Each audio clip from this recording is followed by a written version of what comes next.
Megan, remember this winter when I was all about enlightened ice cream bars and desserts, like their single-serve cheesecakes? How could I forget when I was all about them too? Well, as much as I still love those, I am declaring it the summer of sundaes, as in ice cream sundaes.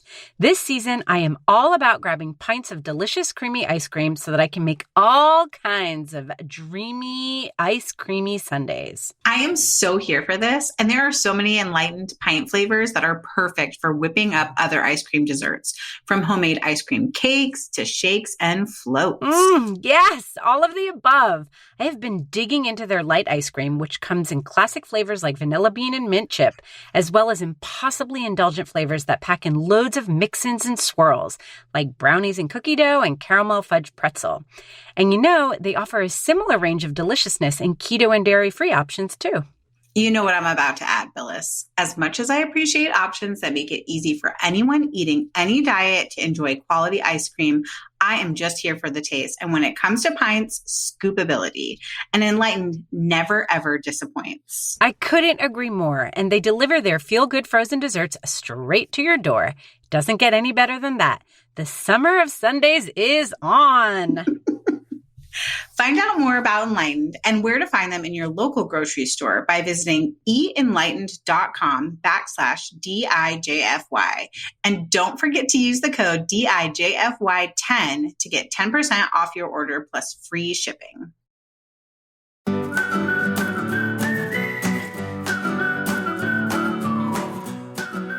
I've been making pie dough and then using all those fresh tomatoes to make a galette and just put either fresh mozzarella on at the end or Parmesan. So it's it's real. Is it a tomato pie? I'm calling it a pizza galette to get the kids to eat it and everybody's happy. Welcome to Didn't I Just Feed You? A podcast about feeding kids. Hi, I'm Megan. And I'm Stacy. Hey guys, before we get into today's episode, be sure that you're subscribed right where you're listening right now. And if you love us as much as we love you, please take an extra second and rate or review. Either just click those stars, or if you have a minute, just type something out. Even if it's constructive, we like that. You don't have to just say that you love us, right, Megan? We're open. Right. We're open to hearing what you want from us. Emotionally manipulative. How so? If you love us as much as we love you. Oh, come on. You'll do this. If you love us as much as we love you. My point is that we love you guys that much that we would do whatever for you, including actually inviting you to be constructive in public.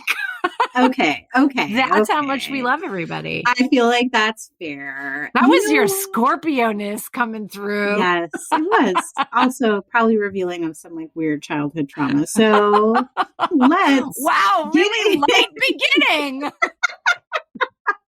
Let's get into what we're cooking and Let's eating do now. it. I think we should. I think that's the right move right now. Okay, guys, what we're cooking and eating late summer.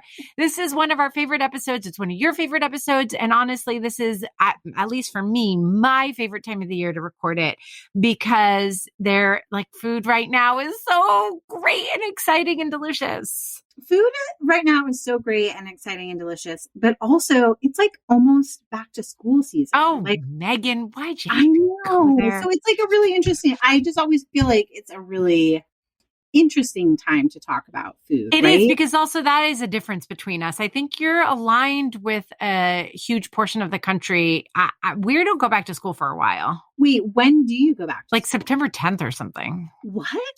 Yeah, we're fully in summer mode. I'm not thinking about back to school yet. Our Georgia family starts back August 2nd, which is next week from when this episode airs. And we start back August 12th. So we have a whole month. And I think California is more in line with New York. I don't know where else. There's great variation.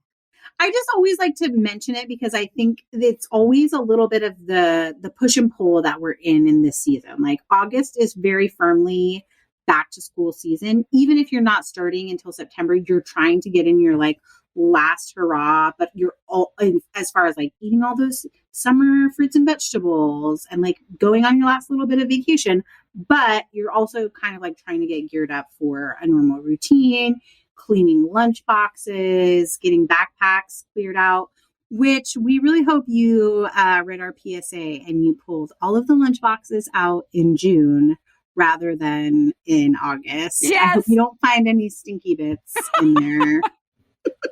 Do you know that when we posted that, I was like, oh yeah, I still hadn't cleaned out Oliver's backpack because we actually didn't get out of school until June 10th or something. Yeah. So, and we posted that, I think, at the end of June, the last week of June or something. And I was like, oh yeah, I actually have to go do this right now. Did you there find were anything? there were 2 muffins that were completely wrapped in saran wrap still, but they were smashed completely flat, like completely flat. Do you remember that book, Flat Stanley? Did Emmett ever read that, or Ella ever read that? Yeah, it was like Flat Stanley of muffins, 2 of them, at the bottom of his backpack. I was just thankful that the saran wrap held up and that there weren't right. So you didn't everywhere. have to deal with like moldy, like actually but touching it. Pretty gross. Okay, I know we have so much back to school content coming up, but like, what if that lunchbox had been like actually full? Do you think you would have just thrown the lunchbox away, or would you have cleaned it? No, I would have cleaned it. I would have cleaned it too, but I think that's like a revealing personality thing. I think my husband, Brian, he would have, if he had ever found like a moldy lunchbox, he'd be like, that's going to be a big nope for me. Really? I'm just going to move on and replace it. Really? Yeah. I wonder why. I want to know what this signifies about him. That he's a Virgo? I don't know.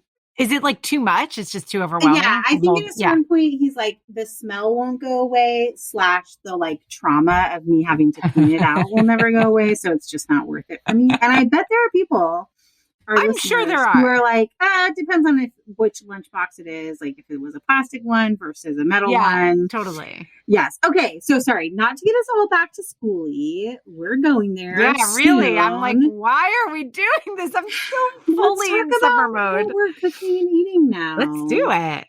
I know. I'm like, where to even start? I have been cooking a lot from 2 cookbooks. One is Food Between Friends, which I'm going to always forget. Julie and Jesse, he's like famous from Modern Family. We were introduced to them through a Better Homes and Gardens thing that we did together. And they sent us a copy of that book. And it's like very fun. The oatmeal cream pie muffins are the thing that I keep baking over and over again. Do you love an oatmeal cream pie, like the Little Debbie version? We've talked about this before. I know it's one of your favorites, right? Yeah. I think I never had one. Like there was something that we talked about and I was like, I don't even know if I've eaten one before. And after we had that conversation, I feel like actually it was about a year ago because I remember being out of the city and going to a supermarket and thinking I'll be able to find Little Debbie snacks there. And I got a box and a lot of times the companies have changed the formulas from when we were younger. I was like, I never eat this again. That's okay. But I could tell that it was delicious and tasty, but it just wasn't my thing. Well, I feel like the muffins would be something that you would appreciate. It's like got oats, whole oats in it, but also oat flour. And it's like very heavily brown sugar flavored. You use a little bit of molasses, or I've been using date syrup because I've been out of molasses.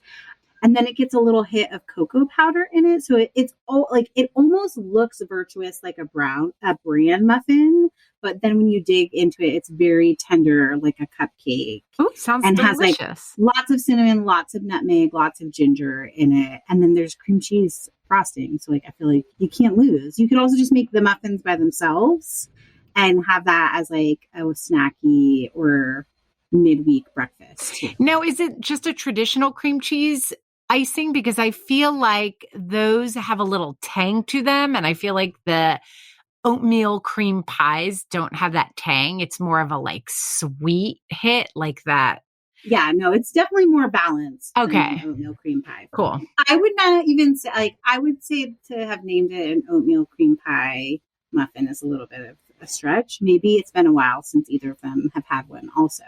So like brings up the taste memory, but it's not exactly. Got it. I will tell you, we have eaten through 2 boxes of oatmeal cream pies this summer. So I know. It's not that close. Okay, what about you? What sort of things are you cooking? What else? Is that all you're cooking? Yeah, that's it. That's the only one I've got. Wait, no, go back. Because you said you were cooking from 2 cookbooks and you only mentioned Oh, one. okay. Yes. The other one being Jenny Rosenstrach's Weekday Vegetarian. I said like at the beginning of summer and springtime, we did a What We're Cooking and Eating Now that we were trying to eat less meat. And besides our Moink partnership, I haven't been buying meat to cook at home. So like even when we did the cheesy cheeseburgers for the burger episode, I got to use their ground beef for that. But there's like, we do rice bowls a lot. And sometimes I just get tired of rice bowls as far as like, oh, it's like tofu and then like all the raw chopped veggies. But like, I need to want something else. And so there's this great like kale cabbage salad with this very punchy, very gingery vinaigrette. And then you put tofu and peanuts in it. I do make rice for the kids because they're not as into like the kale cabbage slaw that is part of this salad, but it's been very good. And then Jenny has a bunch of pizzas in her cookbook, which got me thinking about, this is so weird, pizza galette. Like I've been making pie dough and then using all those like fresh tomatoes to make a galette and just put like either fresh mozzarella on at the end or Parmesan. So it's like, I mean, it's real. Is it a tomato pie? I'm calling it a pizza galette to get the kids to eat it and everybody's happy. Delicious. That sounds so good. I've actually been making a lot of pizzas on the grill. I love grilled pizzas. I feel like you make a lot of homemade pizza in general, like all year round. And this past year, maybe even 2 years, because even through quarantine, maybe it has to do with the fact that through quarantine, pizza just felt like a really easy way to support a local restaurant. Pizzerias were still going and it's a really easy thing. Remember early on when we were scared to get things delivered? Yeah. It's just so easy. Like they leave a box on your front step. And I don't know. We were ordering pizzas. Yeah. Are you trying to say you had some pizza fatigue? Because I will have to say that like moving and so many people offered to feed us and what people fed us most often was pizza, whether it was homemade or delivered. I really had to take a pizza break after we moved. That's so interesting. I actually wasn't saying that I have pizza fatigue because I've never experienced that emotion. I cannot relate. Can't relate energy. I can't relate. I love pizza so much. I feel like I've never once said no to pizza, which must be a lie, but I just don't make it at home in the oven as much. But there's something about grilled pizza that feels different to me. Like this is something different than ordered, right? It's even just a different style of pizza. Totally. And it's easier to make them small and everyone can have their own toppings. And also I feel like summer ingredients feel really different. I mean, there are tons of gourmet pizza places near me that are using summer ingredients, but it just feels so fancy to make a grilled pie with corn and fresh tomatoes that get blistered on the grill and then finish with like fresh chilies and even some burrata. Sometimes I'll do like a little bit of mozzarella. I'll dot it around, just like tear it off, fresh mozzarella. And then when I take it off the grill, open burrata and then plunk that all around too, along with some fresh chilies. Just so yummy and delicious. So I've been doing that a lot. This could turn into a burrata appreciation episode. Honestly, because it is like the perfect cheese for this time of year. I couldn't agree more. Also makes like the concept of this series where we do a What We're Cooking and Eating Now like a little bit harder, where it's like I don't have a recipe for like just eating peaches and tomatoes with a little bit of vinegar and lots of olive oil and flaky salt and maybe some Aleppo pepper with grilled bread and burrata. Like that is a meal that I would happily eat in the middle of summer. I think that that's great though, because I think that is exactly what we should be telling people to do. Because I do think if you are someone who feels ready to kind of kick your cooking up a notch, or you want to be able to riff more and you want to practice, or you're not sure that you can, but you want to dip your toe a little bit and see if you can, the summer is a great time to do that because you have more of a guarantee of working with fantastic ingredients that don't really need much. And so one of the things on my list is that I've been making a lot of salads. I feel like all through spring, you were like salad. Yeah. And I was like, I don't really know. But now I'm so into salads. I take a lot of inspiration from Phyllis of Dash and Bella. Okay. I think that you guys should follow her on Instagram. She's at Dash and Bella. And she has like a hashtag that she started herself called Hella Salads. She has a book called Everything is Under Control that honestly is on my summer reading list. And I still haven't read it because I'm not interested, but I am the slowest, lamest reader of books. It's actually embarrassing. But I think that there are a lot of salads in there. Either way, she's the queen of salads. And she's always just throwing up these like beautiful salads on Instagram and then having a long list of ingredients, just like you mentioned. So here's another list of ingredients: fresh peaches, tomatoes, avocados, tons of fresh herbs. She always puts a dash of fish sauce, which I tell you will change the way I started making summer salads. But then also multiple acids. So sherry vinegar or white wine vinegar and lemon zest. And we talk about this in an episode about salads and no cook meals. We'll link to it in the show notes. That it's really great to kind of vary your acids instead of just using like one vinegar plus oil. Great olive oil, and then gild the lily, pickled onions, crispy shallots, crumbled nuts, crumbly cheese, like all of that stuff goes good. Literally, I feel like you could put every single thing I just said on a plate and it'd be delicious, or you can kind of mix and match, plums instead of peaches and avocado, maybe just tomatoes and avocado, like it all kind of works. And I think that, like I said, it's just really, this is the perfect time of year to play with ingredients that way. Okay. I love this idea of like, it's basically a salad matrix and you just swap things in and out. I would also add, because I sometimes find it challenging, like even this concept of like, oh, I just want to have like grilled bread and cheese for dinner. That's super satisfying to me, but making sure that I like the kids are also satiated at dinner time. So one of the things that I'll do is like cook like just plain pasta. And you can like chop those ingredients a little bit finer and toss them with the hot pasta, like those peaches, or I've been doing like a lot of corn with tomato, those pickled onions you mentioned, and then just like a really delicious vinaigrette. And maybe for grownups, we eat that like over arugula that's also dressed with more pickly onions in there. But the kids will eat all of those bits and bobs with pasta and feel so like smart. It's the greatest dinner ever. And it's really just one step up from me giving them buttered noodles. So smart. And also always have hot dogs on hand.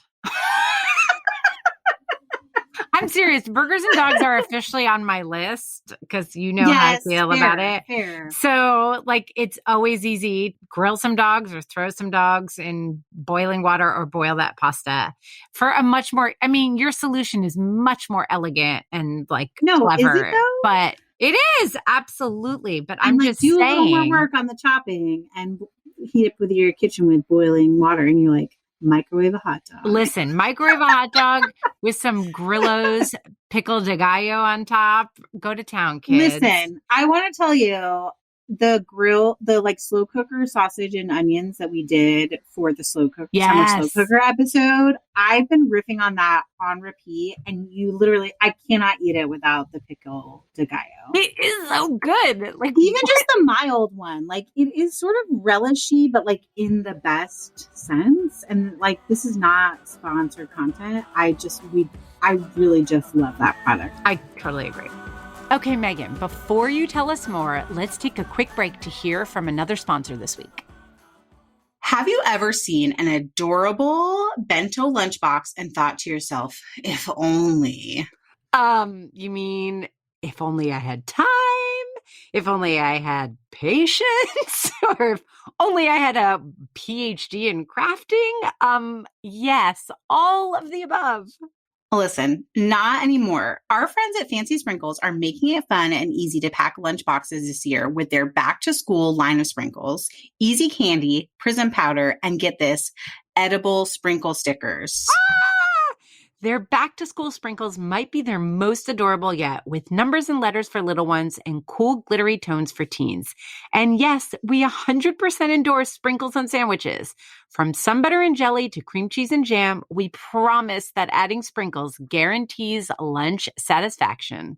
We're also dusting fresh fruit with Prism powder and drizzling easy candy onto Energy Bites, cut banana pieces, pretzels, and cookies. You just pop your easy candy bag in the microwave, snip the tip of the bag, and drizzle or dunk whatever you want into the vanilla-flavored melted candy. No crazy cleanup required. But the best part of all are the new Fancy Sprinkles edible sprinkle stickers. These stick to anything that's just slightly moist, from apples to the top of your sandwich, and make it, well, more fancy. Just peel, stick, and wait for your Parent of the Year award, because your kid will definitely have the coolest lunch in the class. We know that packing lunches day after day can feel like a drag, but now, thanks to Fancy Sprinkles, you can pack a little bit more fun and a lot more joy without any extra work.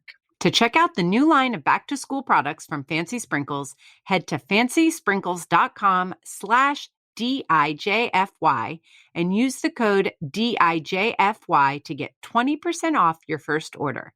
That's fancysprinkles.com/DIJFY, short for Didn't I Just Feed You? Stacy, all of our kids are on summer break. It couldn't be a more perfect time to welcome back our sponsor, KiwiCo. We love their super cool art and STEAM projects all year round, but they are especially great in the summer when the kids have so much free time and we're looking for creative ways to keep them busy. Yes. KiwiCo makes it so easy with fun projects that also happen to stretch their brains. But shh, don't tell the kids that. My favorite part is that every KiwiCo crate comes with everything your child needs for their project. They can get started right away. No shopping or legwork for us. You can help with a project for some quality time or hand the whole box over. Either way, it's easy breezy. A thoughtful activity for them, options for us, and no extra work or setup required. I'm also amazed at the huge range of projects. There's something for kids of all ages, from Emmett, who's 6, to Ella, who's 9, and even Oliver, who's 11. And it doesn't stop there. Isaac is 14 and loves the Eureka crates, which come with amazing projects like building your own articulated lamp and an electric sharpener. And to be honest, I've been eyeing the maker crates for me. Such fun crafts that are perfect for teens and older hobbyists. Because to be honest, after last year, I'm craving some screen-free time for myself too this summer. With KiwiCo, there's something for every kid or kid at heart every month. Get your first month free on select crates at kiwico.com/Didn't I Just Feed You. That's KIWICO.com/Didn't I Just Feed You. And if you join our community as a supporting member, you can enter for a chance to win a free 3-month giveaway. Join for details. And thank you, KiwiCo. Okay, we're on the grill. Burgers, dogs, Sausages. Peaches, Sausages on the sausages. grill. Yeah, and some grilled bread. I don't even need to eat it in a bun. It can just be like totally. cut up sausages, mustard, bread, and like a little punchy salad on the side. And you know what And I I'm like? so happy. Instead of salad, like my kids love when I make the marinated white beans, which I've mentioned 1,000 times. We'll link to a recipe, but it's basically, white beans drained and rinsed from a can, tossed with olive oil, some shallot, and tons of fresh herbs, a little acid. And it's so delicious. And it goes great with grilled sausage and grilled bread. Like that's a beautiful summer meal. We also talked in the summer seafood episode about grilled swordfish, which I've been doing a lot. Kebabs or whole like swordfish steaks? I think kebabs are really fun. The kids like them. I think that they make a beautiful presentation when you have guests, but it's a little like fussy. So I just do like the whole swordfish. I think I mentioned this in the summer seafood episode that I like cubing it up and tossing it with pasta, and my kids really like that, or just having it plain on the side. I love grilling those light green fryer peppers. Mm-hmm. And that's a beautiful pairing also, just like lemon, olive oil, capers, those peppers and the swordfish. Also great with just crusty bread. So good. Yes. Okay. You mentioning the green fryer chilies made me think it's almost hatch chili season, which on the West Coast, when we were living in Idaho, you could find them all the time. It was like a big deal at the farmer's market that they would be roasted. I have not figured out yet if I can find them in Chattanooga. But one of the things I love to eat this time of year is like chili verde, where you make this like very hatch chili, onions, tons of garlic, sometimes roasted tomatillos go into it, and you like blend all of that together, and then you cook pork, or you can do chicken in it. And it's so good as a base for like white chili or just eaten straight up like in corn tortillas with avocado and some pickled onions in it. So I'm not currently cooking in that, but I just put that on my meal plan for next week. Oh, it sounds so delicious. And you can cook it in the slow cooker. Did I say that already? Because that's like you didn't, because it is hot right now. That's great. And you can have all those hot, spicy, delicious flavors, but like in the slow cooker, so we're not heating up the kitchen. I love it. I need to be using my slow cooker more. We did that episode, but I have just been grilling. I've been doing my sheet pan shawarma from Winter Chicken Dinner, but on the grill, which has been really fun. One of my favorite Som products is their Vietnamese lemongrass barbecue marinade / sauce. And I very thinly cut pork shoulder or pork belly. You can also do it with pork chops, but I like it when it's really thin. And, let the pork sit in that for a little while and then throw it on the grill till it gets like burnt around the edges and serve that over rice or rice noodles with just, you can do quick pickled carrots or just thinly sliced cucumber. It's delicious. Why did you saying rice noodles made me think, man, we have not done a night where we just have a smorgasbord of fresh spring rolls yet this summer, and we really do. That's one of those things that like you can do with very basic produce like carrots and peppers and lettuce and stuff, but you can really make it so extra special on a summer night where it's like all of the fresh stone fruit. Maybe you grill some eggplant and grill some tofu to go in it. And I bet that Som would be so good. It like on tofu grilled and thrown into rolls. That sounds so delicious. I love that idea. Well, okay, so this is not really related at all, but it wouldn't be a cooking and eating now recipe without that. We're talking about Som. I have tried their larb sauce as well. That's part of their Thai sauces line. But I have to admit, I'm a huge fan of Som. We both love them. We mention them all the time. I developed a recipe with them recently, but I have a recipe for chicken larb in Winter Chicken Dinner that I learned when I was traveling through Thailand. And it is so simple and it is so good. And it is such a great light summer meal. I love it all year round, but it is super light because, you just have rice and some like ground chicken. You can also make it very easily with ground pork, which is more traditional. But I just serve it like in lettuce cups with like cucumber slices. And it takes like 10, 15 minutes to make. It's so simple and easy. It's just really light and delicious. You might have to share that recipe with us. Larb is one of my favorite things to cook in the summer. And it's been a minute since we've done it. I love this idea of like a quick pickly kind of salad too, because I forget, like we just always have cucumbers on hand because both kids love them. But I forget that it's like now prime cucumber season. Yes. And doing things like, this is not for me. This is a recipe suggestion because you know how I feel about mayo salads. But on Kitchen, my friend Kelly, she has this great recipe that her mom always made where it's like cucumbers and tomatoes and they're basically like dressed in mayonnaise as a side salad. But that could be really good with like the marinated beans that you're talking about and some bread, like some grilled bread or even just toasted bread if you're not going to fire up the grill just for bread.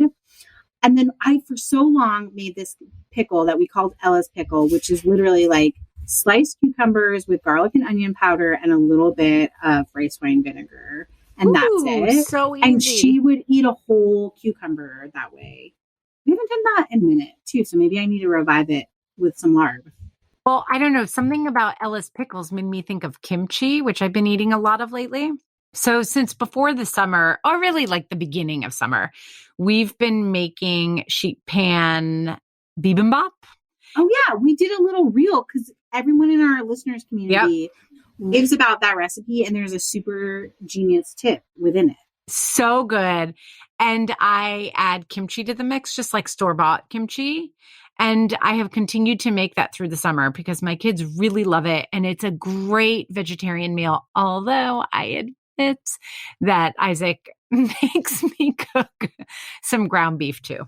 So now I add that to the mix. Have you ever tried to do it on the grill? Like, I feel like you could get a sheet pan hot enough. Yeah, you probably could. I bet it would work. I haven't Right? tried it on the grill. I've been making it in the oven.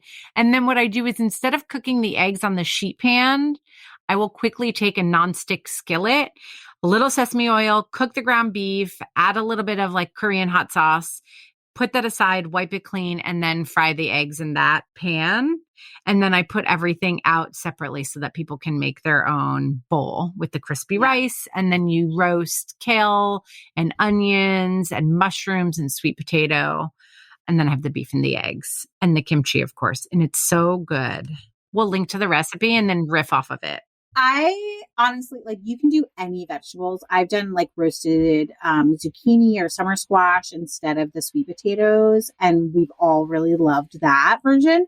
But I have to agree with you. I find the sheet pan eggs like inconsistent. Maybe it's my oven, maybe it's my sheet pans, but like one of them will always be perfect, and then like two will be like maybe more cooked than we like them. So I love actually the idea of like moving the eggs to the skillet so that you have more sheet pan surface area for veggies.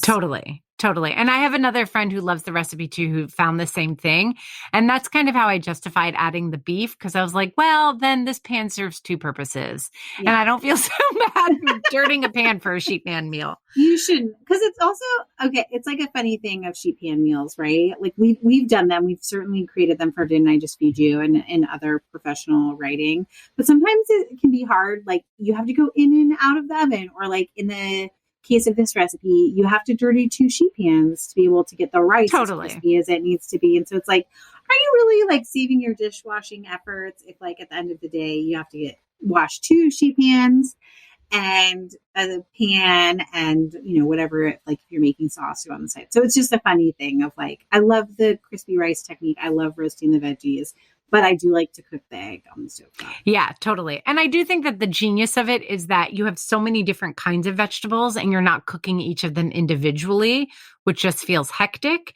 And there's also like no sauce or anything else. The sauce comes right out of the container that you buy. So you're really just, in theory, cooking those two sheet pans, and also for us, a pan. Anyway, okay. I want to go back to, go. What? I was going to add two things. I don't know why, but talking about sheet pan meals got me thinking about corn. And I feel like I've mentioned this before, but the Ottolenghi corn polenta is something that's like on my summer bucket list, and we have to make it every summer. So I'm making that this weekend. And then also, I can't believe I haven't mentioned recently the butter bath corn recipe that I did for Kitchen, which remains wildly popular for them. So much so that we did like 5 riffs on it last summer. So there's like hot honey butter bath corn. Yum. There's garlic and herb butter bath corn. And hot tip, you can take the butter bath, save it. So it's like butter, water, and milk and salt and like whatever seasonings, depending on what recipe you're doing. You can use the butter bath to make cornbread. Ooh, or like so smart. Corn pancakes, if you like corn griddle cakes, any of those things. It's also great poaching liquid for other stuff. If you're going to do like swordfish in a butter bath, I think you are. Oh, delicious. I love that idea. Okay. So speaking of corn, I haven't been doing anything quite that exciting, but making a lot of corn salads, and just in all different ways, like raw, grilling the corn first with jalapenos, sometimes with a vinaigrette, sometimes with like a quick cilantro sauce that I'm making up on the fly, you know, plain Greek yogurt, cilantro, garlic, onion powder, and a little jalapeno or something like that, and just blend it up. But I just find that it is such a great accompaniment to any kind of grilled chicken, grilled shrimp, grilled steak, just to kind of have it ready. And it's hearty. It will last in the fridge for a while, like 1 or 2 days. So you can make it ahead. I love that. I'm stealing it, which is probably my favorite thing about doing these episodes is that now I'm like, oh, great. All my meals for next week are planned, and maybe the week after too, because you always have such great ideas. And now that we have this like private listeners community, I want everyone to like drop what they're cooking and eating now. I don't feel like in the past we've gotten those threads going enough where we can just like steal everyone's ideas to get us through. Agree. We want to steal your ideas. So tell us, what are you cooking and eating now? You guys, if you haven't already joined our community, it is our favorite place on the internet. We promise. Everyone there is so wonderful, and there's tons of help and support and camaraderie. Visit didn'tijustfeedyou.com/community to find out all the deets. We offer a free listeners group. So that's a message board. You don't have to pay or anything. You just sign in, you join us, and you get all of the support I was talking about. Or you can become a supporting member of Didn't I Just Feed You? That comes with hella perks, including 2 exclusive mini episodes every single month. What's your favorite cheese? Live Pepper events. jack. Speaking of which, we have our very first Mozzarella. one coming up Yeah, in mozzarella. August at the very beginning of the month. Lifetime access to a private Instagram feed and more. Speaking of Instagram, you can find us there where we are at Didn't I Just Feed You. There you can also sign up for our newsletter through a link in our bio or just visit our site to sign up. And of course, don't forget to subscribe to Didn't I Just Feed You wherever you get your podcast so that you don't miss an episode. Our music is Good Old Times by Alex Cohen, provided by Jim Endo. A humongous thank you to our editor, Samantha Gatzik. I'm Stacy. And I'm Megan. Stay sane and well fed until next week.